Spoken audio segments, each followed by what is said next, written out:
A lot of you have told me that you want to hear how I healed my hamstring injury. So today I'm going to share with you the 5 steps that I basically took in order to heal it in 6 weeks. That's pretty quick, I think. I am Anita for those of you who might not be familiar with me. Welcome to my channel. I hope that this video is going to serve you as well as this information has served me. Let me get into it. First of all, I need to tell you that I did not get injured in my yoga practice or from my yoga practice, although hamstring injuries are actually very common in yoga. I got injured playing football with my 9-year-old son. I tripped over the ball and then I fell, and as I fell I heard, oh, I got really annoyed, very angry.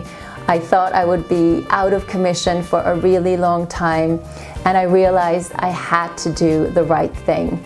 There are 2 attachments to the hamstring, and one of the attachments is called proximal attachment. It's attached right underneath your butt.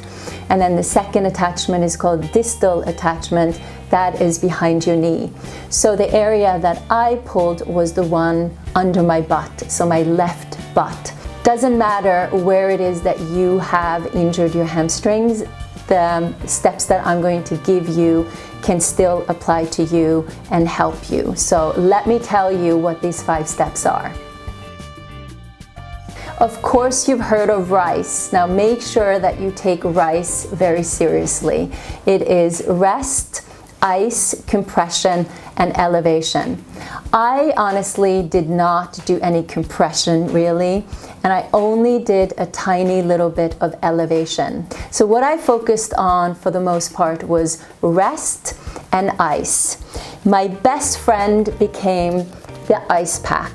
I iced initially the first 2 weeks, I think like 6 times a day. I really needed it, and the first 2 days I did take some ibuprofen. I was in serious pain. I could barely walk. I was limping. It was really hard to sit. I could barely sit on the toilet. That was excruciating. I couldn't do cat-cow. I couldn't do downward facing dog. I couldn't do anything. So yoga practice not happening.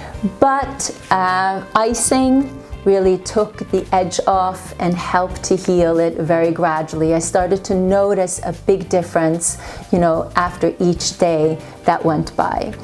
Rest became very important as well. It was really energy draining having this injury.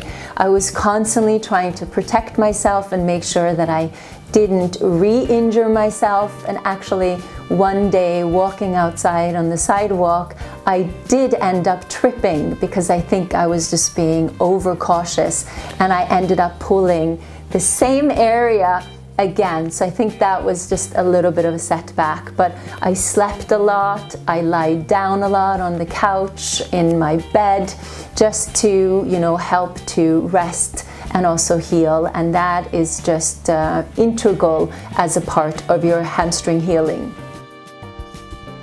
Let me introduce you to my next friends. The foam roller, a soft foam roller, as well as the yoga tune-up therapy balls. There are 2 of them that come in this little pouch. I ended up on the 2nd week develop foam rolling routine that I did religiously. So the time that I would have spent in my yoga practice or going to the gym, I spent on the foam roller. What I started to notice is that since my hamstring wasn't functioning, so many of my other muscles had to work on overdrive. So my back, actually, my entire spine started to feel really stiff. My neck was tight. My quadriceps and inner thighs and calves and my feet were so sore, and it really helped to work them on the foam roller.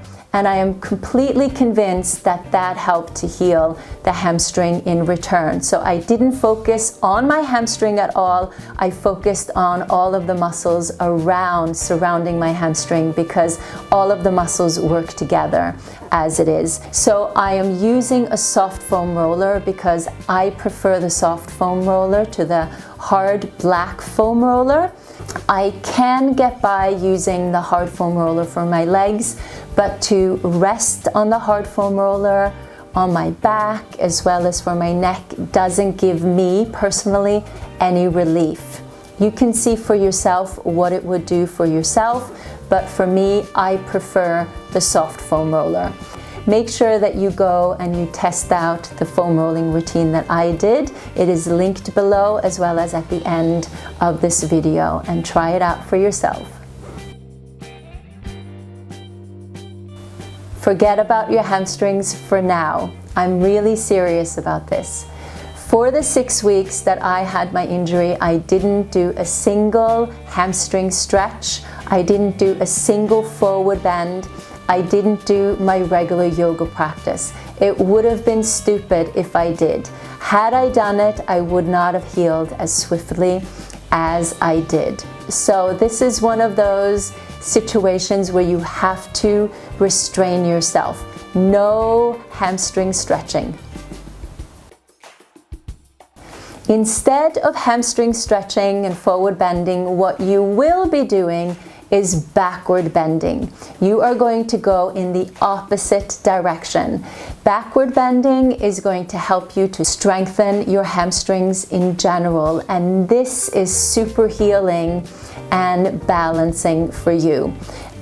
I can't emphasize this enough. So do locust pose, bow pose, bridge pose, camel pose, wheel pose, whatever kind of back bend you can do. I will say though that initially, like second week, even locust pose was really challenging. I couldn't lift my legs. All I could do was keep my toes curled under, legs extended but on the ground, and squeeze my buttocks. And it wasn't until maybe the third week that I could start to lift my legs but keep my feet flexed. And then eventually I could point my feet. So you will notice that the hamstring injury has weakened you, and that is what you have to bring back very gradually. You have to strengthen. Also, twists were really challenging for me. I couldn't do them. But eventually what I could very gradually start to do was a seated spinal twist. But it was sometimes a little bit too much, drawing the leg close to my chest. So I had to be really, really, really careful and super mindful. Last but not least, patience is a virtue for sure, and trust. You have to trust in the steps, you have to trust in yourself, and you have to trust in your body. Truly, your body will heal if you put it in the right positions. It knows what to do. If we crank ourselves into positions, if we force ourselves to do something that doesn't feel right or is painful or is injured, how can it heal? So the mantra that I kept repeating to myself was, it's not what I can't do, it is what I can do. So although there were so many things that I previously were able to do that I couldn't do at the moment, still there were so many things that I could do. And it expanded my mind. It made me, work with the foam roller more, with the yoga tune-up balls more. It made me experiment more in my yoga practice and in my fitness practice to see what could I do when I was injured and what else could be helpful for me. I did more research, and that's sometimes what limitation does. Once you find your limit, you can always find your potential. So truly don't limit yourself, just allow yourself space to heal and try to follow these steps. So that's it. I know maybe that was a handful. I don't know how long this is ended up being, but I feel that these are super important points. If you have gotten to the end, congratulations. You are very serious about healing your hamstring injury. It is really, really going to serve you well. I believe so because it helped me.